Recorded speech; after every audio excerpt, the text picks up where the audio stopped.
ভাগ্যিস অরূপের পকেটে আগের রাতে চিরকুটটা রেখে দিয়েছিলাম। তার মানে দিদিভাই আমাদের ইচ্ছে করে শ্যামল বাবুর কাছে পাঠিয়ে দিয়েছিল, একটা ছুতো করে। জয়দ্রুত আমায় নিয়ে এলো তার আগ্রায়। সেখানে দীপশিখা দেবী ও তার বরফে রাখা সেই বেনি কাটা মেয়েগুলো। আমি বলেছিলাম তো তোমায় আমাকে ভালোবাসে, তাই জন্য ও নিজে হেঁটে আমার কাছে এসছে।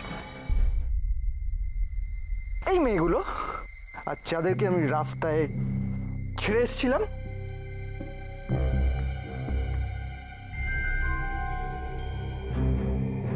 কিছু করতে পারলাম না, জানো তো। বস হলো না, কত কিছু করলাম, করিনি বলো। এই যে চুল কেটে আহুতি দিলাম, ফু দিয়ে সারা পৃথিবীতে উড়িয়ে দিলাম আমার ইচ্ছে, কিচ্ছু হলো না, কিচ্ছু হলো না।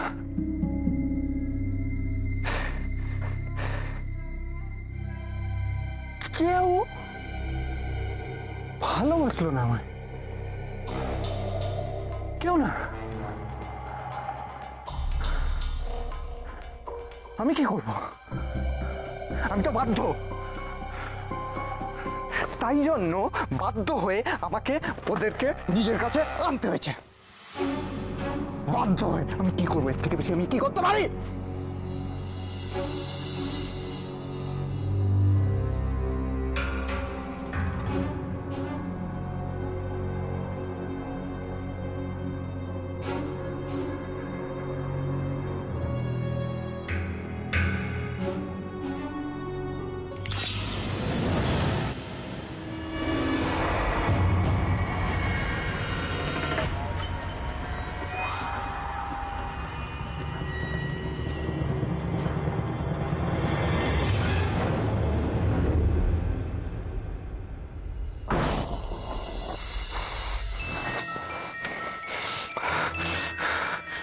কেউ বুঝলো না আমায়,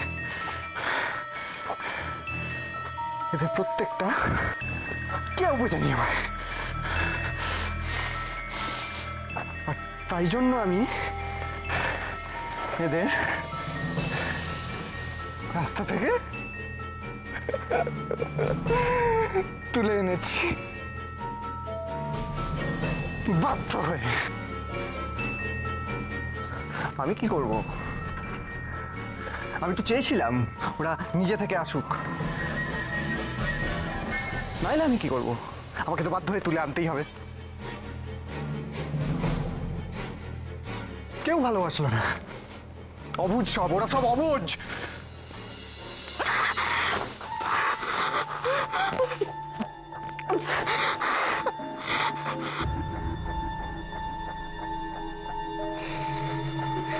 এবার থেকে তুমি আমার বসে থাকবে, ভালোবাসবে আমাকে, সব কথা শুনবে আমার, সব কথা শুনবে।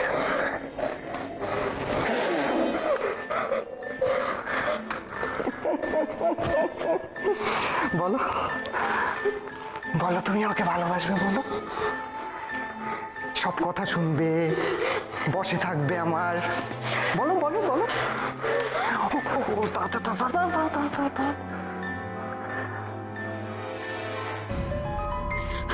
পাগল পাগল, তুমি এটা পাগল। এরকম ভাবে আটকে রেখেছো কেন তুমি? এরকম আটকে রেখেছো কেন তুমি আমাকে? হ্যাঁ বললাম তুমি একটা পাগল পাগল পাগল।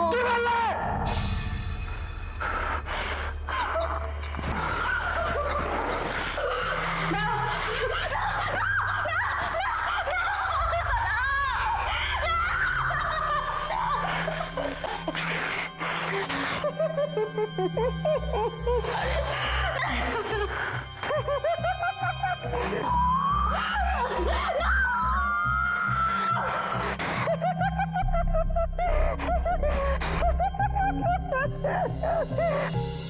ভালোবাসলো না, উল্টে ভয় পেল, বললো আমি পাগল, উন্মাদ। আমি পাগল, আমি আমি আমি পাগল, পাগল পাগল, আমি পাগল, আমি পাগল, আমি পাগলের মতো দেখতে বলো, আমাকে সবাই পাগল বলে, আমি পাগলের মতো দেখতে বলো, বলো হ্যাঁ?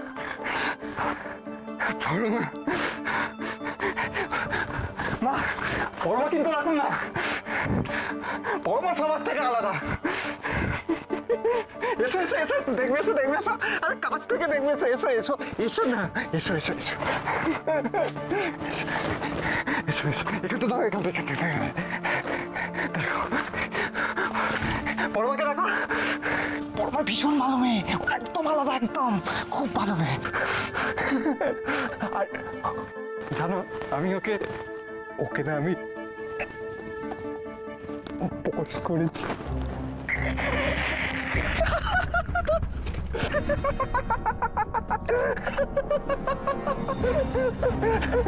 বলো হ্যাঁ, তাই না?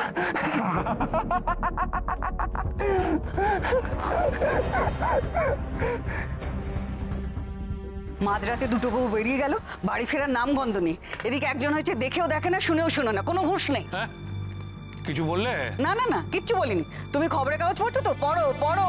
আমি তো মা, বউরা বাড়ি ফিরলেই আমার শান্তি। তোমার মতো খবরের কাগজ পড়ে আমার কোনো দরকার নেই। আরে শোনো শোনো শোনো, কোথায় চললে? বলছি বড় বৌমা বা মেজো বৌমা তোমাকে ফোন টোন করেনি? আমাকে হ্যাঁ? ফোন? তারা আমাকে ফোন করে, আমি উল্টে ফোন করে তাদের খোঁজ নিই। আর এখন ছোট বৌমা হয়েছে, যত আলোচনা ওর সঙ্গে। আমার আর ভালো লাগে না, বুঝলে, ভালো লাগছে না। এটা একটা সংসার হয়েছে আখড়া, এটা গোয়েন্দাগিরির আখড়া। সত্যি তো, সত্যি তো, রাতে ফেরেনি, এখনো পর্যন্ত কোনো খবর নেই। তা ওই তোমার হাবলু টাবলু এরা কোথায়? হাবলু, হাবলু, থাক, তাদের ডেকে কোনো দরকার নেই, তারা নামবে না। আরে বাবা, আমি তো জানি তারা নামলেই যদি আমি তাদের খপ করে ধরে বউদের কথা জিজ্ঞেস করি, সেই জন্য নামবে না। আর ছোট বৌমাও হয়েছে, সেও নামছে না। এখন সংসারের সমস্ত কাজ আমাকে করতে হবে। না না না না, তা বললে হবে কেন? তা বললে হবে কেন? তুমি ওদের ডাকো, আমি কথা বলবো। হাবলু, থাক, তোমাকে কথা বলবার কোনো দরকার নেই, আমি আছি তো, আমি দেখছি। জিজ্ঞেস করি তারা অফিস টফিস যাবে না গোয়েন্দাগিরির গল্প শুনবে, আমি জিজ্ঞেস করছি তাদের। এই আবার শুরু হলো আবার। মেজদা, এবারে যদি আমরা নিচে না যাই তাহলে কিন্তু মা ওপরে উঠে আসবেন। টাবলু কোথায়? অরূপদাকে ফোন করছে। আমার খুব চিন্তা হচ্ছে মহুয়া। বৌদি, এরকম একটা ভয়ঙ্কর মানসিক রোগী খুনি এই লোকটার মুখোমুখি। আমার মনে হচ্ছে দিদিভাই ওকে শান্ত করার জন্যই গেছে। বৌদি খুব ভালো করে আগে থেকেই সিদ্ধান্ত নিয়ে গেছে মহুয়া। বৌদি ঝোঁকের মাথায় কিচ্ছু করেনি। নন্দা বললো না যে ওদের ওই অ্যাসাইলামে পাঠানোর সময় বৌদি অরূপের পকেটে একটা চিরকুট গুজে দেয়? হ্যাঁ, এত সবকিছু জানবার পরেও দিদিভাই যে কেন একা যেতে গেল, আমি তো। আমার যতদূর মনে হয় মহুয়া, বৌদি বুঝতে পেরেছিল যে লোকটার আরো কিছু কথা বলার আছে। হয়তো বৌদি একা গেলেই তবেই লোকটা মুখ খুলবে। এসব ক্ষেত্রে পুলিশ নিয়ে গেলে কিন্তু হিতে বিপরীত হতে পারে। আসলে এরা মানসিকভাবে অসুস্থ, তো এদের ট্যাকেল করা খুব শক্ত। কিন্তু সাবধানে হ্যান্ডেল করতে গিয়ে যদি দিদিভাই নিজের কিছু। না না না না না মহুয়া, আমরা এত নেগেটিভ ভাবছি কেন বলো তো? সব ঠিক হবে, তুমি দেখো। আর আরেকটা কথা মহুয়া, আগের মেয়েগুলো কেউ কিন্তু লোকটার কাছে স্বেচ্ছায় যায়নি, তাই লোকটা ওদের তুলে নিয়ে গিয়ে খুন করেছিল। বৌদি তোর কাছে স্বেচ্ছায় গেছে। আমার স্থির বিশ্বাস মহুয়া, বৌদি লোকটাকে সুস্থ করে শান্ত করে ওর বিশ্বাস জিতে ওকে কবজা করতে পারবেই, তুমি দেখে নিও। আমি তো সেটাই চাইছি, ইনফ্যাক্ট আমরা সবাই সেটাই চাই। কিন্তু কিন্তু কিন্তু এটা ভুললেও চলবে না যে লোকটা একই সাথে নৃশংস এবং বুদ্ধিমান, একটা উন্মাদ খুনি। আর তার মুখোমুখি আমাদের বৌদি যে কোনো মুহূর্তে। মা,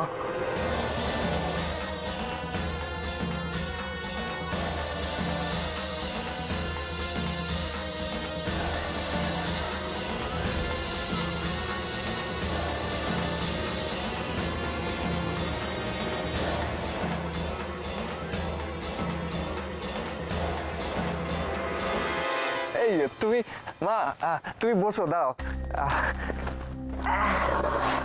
এখানটা এখানটা এসো। বসো বসো বসো, এসো এসো, ধরে আছি ধরে আছি ধরে আছি, এসো। বসো বসো বসো বসো বসো।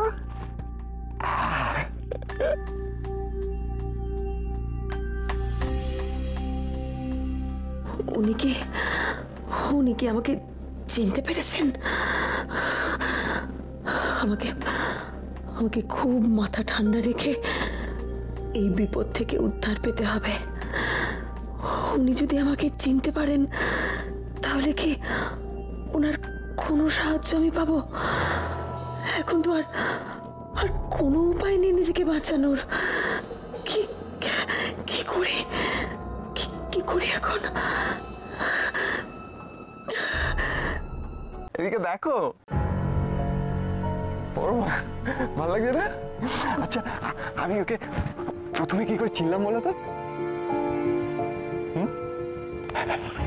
বলতে পারবে না তো? আমি প্রথম দিন দেখেই বুঝেছিলাম। আমি প্রথমে ওকে টিভিতে দেখেছিলাম, একজনের সাথে কথা বলছিল। মনে আছে তোমার পরমা? ইন্টারভিউতে কি সুন্দর কথা বলছিলে তুমি।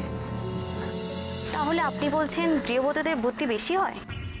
অবশ্যই। অন্যান্য যে কোনো কাজের থেকে সুষ্ঠুভাবে সংসার করতে গেলে একটা মেয়ের কিন্তু অনেক অনেক বেশি বুদ্ধি লাগে। কীরকম? দেখুন, সংসারে নানান রকম মানুষ আছে, তাদের চাওয়া পাওয়া, ভালো লাগা মন্দ লাগা সব নিয়ে চলতে চলতে একজন গৃহবধূর অভ্যেস হয়ে যায় বুদ্ধি নিয়ে চর্চা করার। বাহ, ইন্টারেস্টিং তো। হ্যাঁ, সত্যিই তাই। সংসারে কে কি বলতে পারে, কে কোথায় কি রাখতে পারে, কার মুখে কিসে হাসি ফোটে, একজন সাইকোলজিস্টের মতনই আমাদের কিন্তু সেটা বুঝে নিতে হয়। আর এই করে করে বলতে পারেন আমার গোয়েন্দাগিরির প্রথম পাঠ শুরু। হ্যাঁ, একদম ঠিক বলেছেন। মানুষকে বোঝা গোয়েন্দাগিরিতে ভীষণ জরুরি। সেই জন্যই বলবো, আমাদের শুধু লক্ষ্মীমন্ত হলে চলবে না, বুদ্ধিমন্তও হতে হবে। তাই আমার মতো একজন গৃহবধূ গোয়েন্দা হয়ে উঠবে, সে আর আশ্চর্য কিসের? আমার ধারণা সব গিন্নিদের মধ্যেই এই গুণটা আছে। কি সুন্দর কথা। লক্ষ্মীমন্ত শুধু নয়, বুদ্ধিমন্ত। আমি তখনই জানতাম আমার অপেক্ষা শেষ। আমার আন্দাজে কখনো ভুল হয় না, জানো মা। আমার লোক চিনতে একদম ভুল হয় না। ওই লোকটা রঞ্জন কুমার। কবে থেকে চেষ্টা করেছি ওকে খুঁজে বার করার, পাইনি। পুড়িয়ে মারতে চেয়েছি ওকে, পাইনি। পরমা খুঁজে দিয়েছে, তারপর আমি ওকে ওর প্রাপ্য শাস্তি দিয়েছি। আর তোমাকেও তো এইটুকু বয়স থেকে খুঁজছি। হ্যাঁ বলো, পাইনি খুঁজে। কোথায় যেন একটা হারিয়ে গেছিলে তুমি। কত খুঁজেছি, কিন্তু পরমা তোমাকে খুঁজে দিয়েছে। ও আমাকে বোঝে মা, আমাকে বোঝে। আমি মুখে কিছু না বললেও আমাকে বোঝে।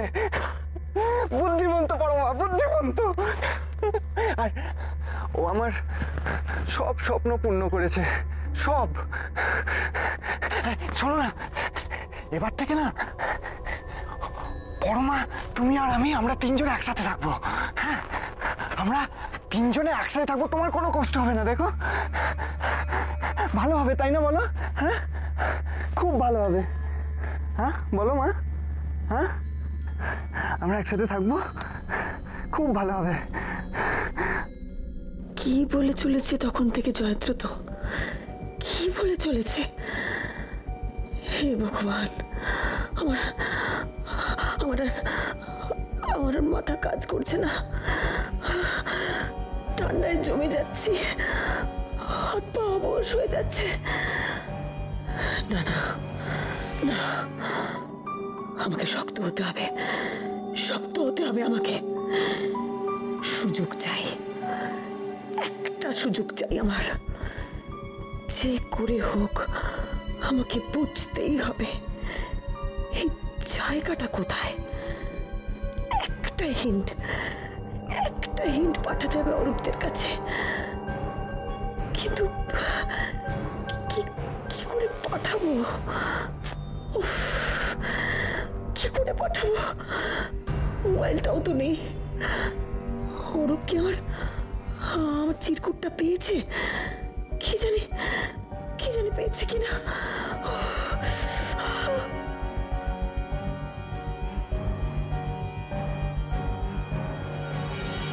দিদি বাড়ির থেকে ফোন আছে, কথা বল। তুই একটু কথা বল না ভাই প্লিজ। হ্যাঁ অরূপ, বড় বৌমার কোনো খবর পেলে? মেশমশাই আপনি? হ্যাঁ শোনো, আমি সব শুনেছি। আচ্ছা তোমরা এখন কোথায় আছো?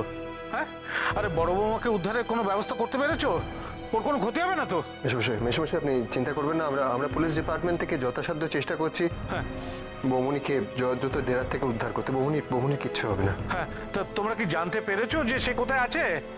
মেশমশাই এখনো পাইনি, কিন্তু খুব তাড়াতাড়ি পেয়ে যাব। বৌমনির কিচ্ছু হবে না, আপনার কেউ একদম চিন্তা করবেন না। আমি আপনাদেরকে প্রমিস করছি বৌমনির কিচ্ছু হবে না। হ্যাঁ দেখো বাবা, ওর যেন কোনো ক্ষতি না হয়। হ্যাঁ, আর শোনো ওই মেজ বৌমা সে ঠিক আছে তো?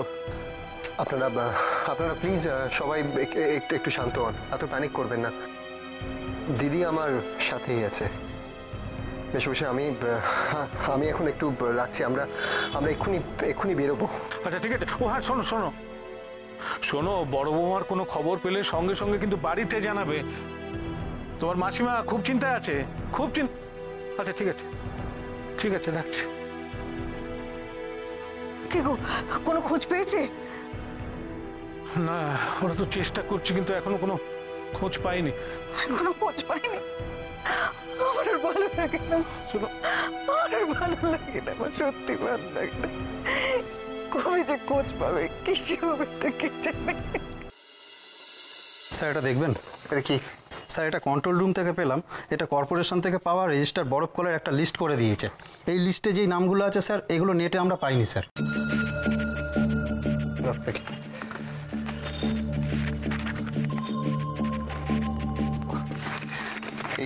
এটা আমাদের বেশ কাজের, কারণ জয়দ্রত যেখান থেকে অপারেট করতো, মানে 7টা জায়গা যেখানে ও বডিগুলো ফেলেছিল, এটা তার খুব কাছাকাছি।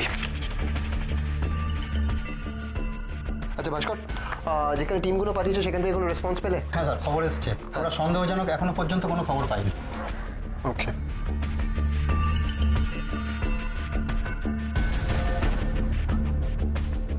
চলো।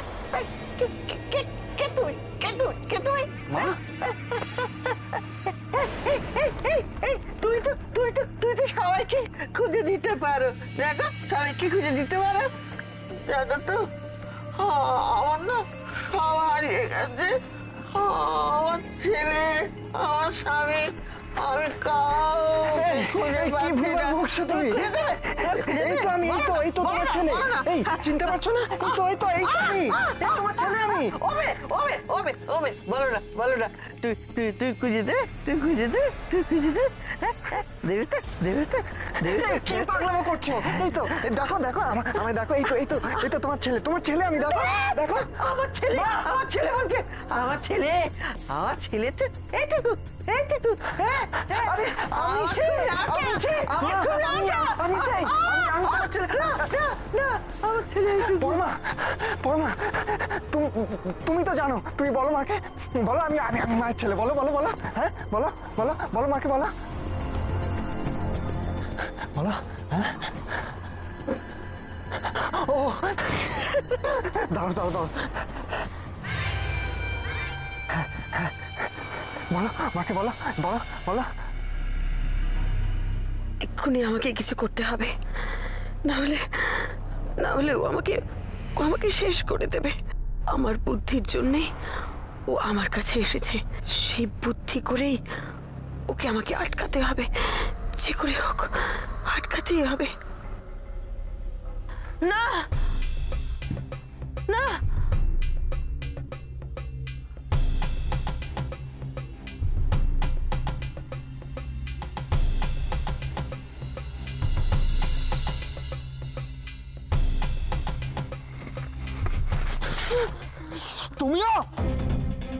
তুমিও চেঁচাবে ওদের মতো? হ্যাঁ, আমার কথা যতটা আমার মুক্তি চাইবে তুমি আমার কাছ থেকে? হ্যাঁ, এই তুমি আমাকে ভালোবাসো না? বিশ্বাস করো তুমি আমায়? যতটা পাঁচটা খুলে দাও, আমার লাগছে।